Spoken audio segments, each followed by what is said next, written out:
Herkese merhaba arkadaşlar, kanalıma hoş geldiniz. Yepyeni bir video ile karşınızdayım. Türkiye'nin güzel oyuncusu Demet Özdemir'den yepyeni görüntüler geldi.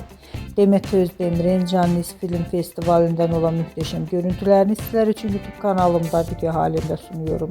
Umarım beğenirsiniz. Arkadaşlar, videomu beğendiyseniz kanalımı izlemeyi ve bildirim butonuna basmayı unutmayın. Şimdilik benden bu kadar olsun. Yeni videomuzda görüşmek üzere. Hoşça kalın.